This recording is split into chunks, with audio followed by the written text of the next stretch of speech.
One second, What's going on, YouTube? It's the Bushy Beard, and I'm back, and I'm bushier than ever. And right now, we got Elon Musk's 2 rules for learning anything faster.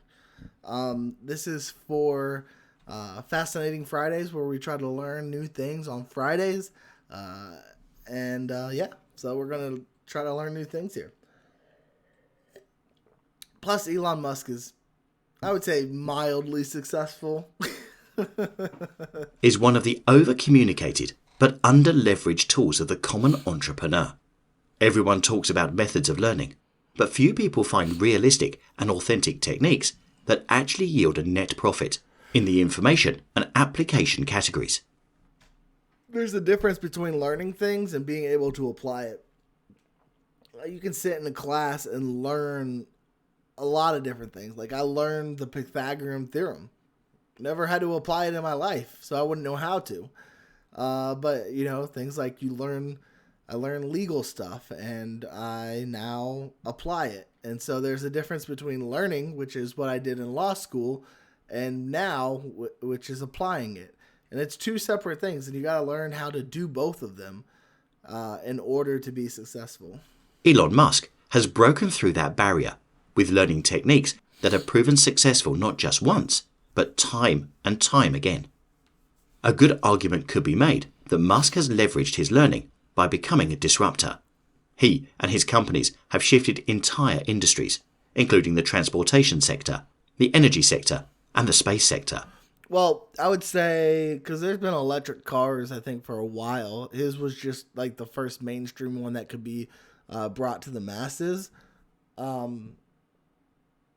I think. I might be wrong. But, he's definitely shaking up a lot of industries, for sure. And he's even thinking of coming out with his own social media platform. So there's nothing this dude won't do. He recently announced at a press conference that his plans for his biotech company, Neuralink, are progressing quite nicely. Don't mess with my mind. Hinting at yet another sector which his hands will likely shift in the coming years. Also, I hear his internet's not great, but not too bad. Yes, Musk is a once-in-a-lifetime genius, likely on the same levels as Nikola Tesla, Albert Einstein, and Isaac Newton.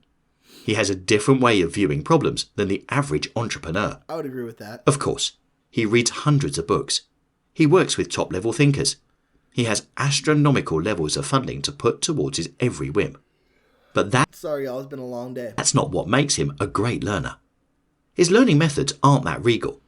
In fact, his 2 rules for how to learn anything faster can be implemented by anyone at any time, including you. You, too, can be a rocket scientist, if you wanted. Here's how. Again, there's a difference between learning and applying. So I think I can learn what rocket scientists do. Whether or not I would be smart enough to then take that knowledge and be able to apply it in real life is a different conversation. When it comes to learning, Musk is quick to note that he believes that most people can learn more than they currently know. When it comes to the average entrepreneur, Musk claims that they often don't break through their perceived limits and try to learn beyond their current capacity. Or, as he goes on to clarify, they don't know how to outline their information in a way that leads to further revelation. Okay. In a conversation on Reddit, Musk discussed his approach to learning and the structure he uses as such. One bit of advice: it is important to view knowledge as sort of a semantic tree. Make sure you understand the fundamental principles, i.e. the trunk and big branches, before you get into the leaves, details, or there is nothing for them to hang on to. I get that. So know the bigger picture prior to learning the intricate details. So learning like an overview of legal analysis before learning how to before learning the specific laws. I can see that. From this, we begin to see Elon Musk's first rule of thinking. Rule number 1. Make sure you're building a tree of knowledge. What does this mean for you practically? It helps the common entrepreneur understand that not everything is weighed with equal gravitas or importance. Right. When it comes to learning, there is a difference between material that ends up hanging from a branch and the material that makes up the base of the trunk of your tree. I don't know if that's necessarily what he was saying. It's the periphery versus the central. Musk is a master of understanding what is at the core of each of the sectors his entrepreneurial ventures sit in. He starts there, ensuring that he has the best possible grasp on the trunk material before moving off into the minutiae of the branches and the leaves. Okay. Many of us do the opposite. We load up on periphery facts, while never fully understanding how or why they connect back to the trunk. Okay. This outward-facing in method leaves many of our brains overcrowded with misidentified and, ultimately, unimportant knowledge. I don't know if I agree with that. Maybe to an extent. I don't know. It's hard to think because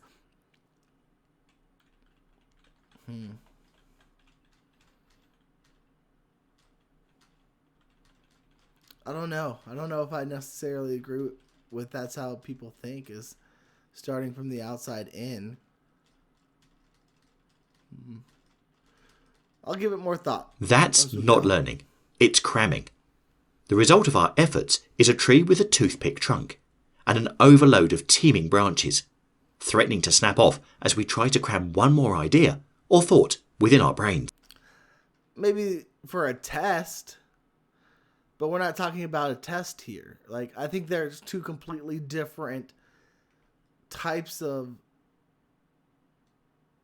knowledge that he's coming here. One is the understanding of a sector, and the other is like ways that people think of scholastics, like education.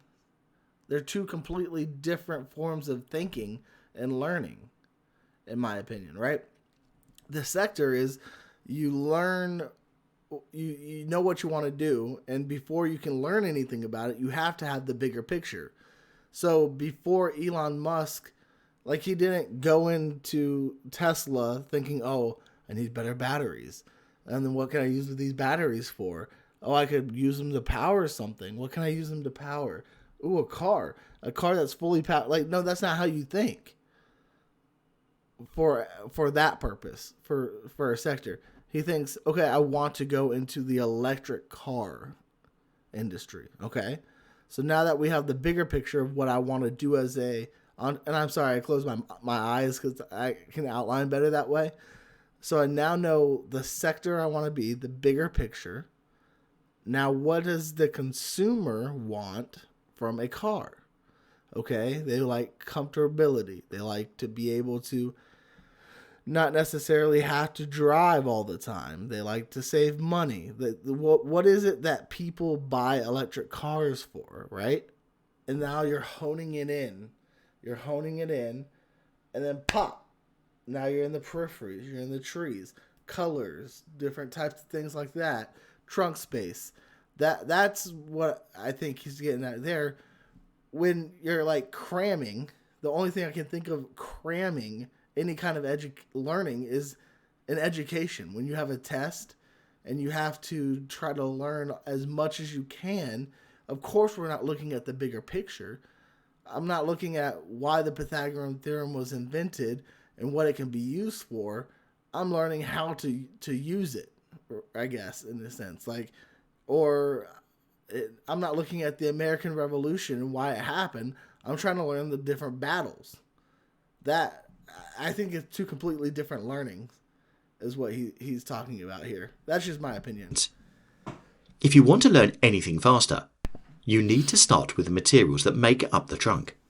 It might be a tad slower at the onset, but without a sturdy trunk, you won't have the base to support any additional learning and skill. The brilliance of Elon Musk's learning strategy isn't necessarily in his ability to understand core central concepts. Many entrepreneurs necessarily... Connections power your learning. Okay. The brilliance of Elon Musk's learning strategy isn't necessarily in his ability to understand core central concepts. Many entrepreneurs over generations have had solid grasps on core tenets and principles. Musk's brilliance is found in his second rule of learning, which underlines his ability to build vast and towering trees of intellect across multiple sectors. Rule number 2. You can't remember what you can't connect. This is how Musk was able to span sectors and shift entire industries seemingly overnight. He started with solid roots and dense trunks, and then, as he began to grow his knowledge upward, he began connecting branches and leaves together with other branches and leaves from other trees. Musk never learns a piece of information at random. Everything he intakes, he connects back to some deeper, more solid base. Okay. Most learners today are not master gardeners, but stick collectors. We walk around life, picking up tidbits here and tidbits there, until our arms are full of sticks. Once we have a good bunch of sticks, we do what comes naturally whenever there is a pile of sticks laying around. And see, I think one thing I don't necessarily like about this video, maybe, and I don't know if he's necessarily like demeaning the average person, but the average person isn't going to be going into multiple different sectors of an industry. For Musk, yeah, these industries overlap. So SpaceX probably uses a lot of, or Tesla probably uses a lot of the same technology and stuff that SpaceX does. And all of his other little projects probably have a whole lot of overlap. So it's not like he's going from Tesla, which is an electric car company, to cooking, right? Two completely different sectors of product and no real overlap. And so it's easier to make these kind of connections when you're expanding your business and your footprint in multiple sectors that already overlap.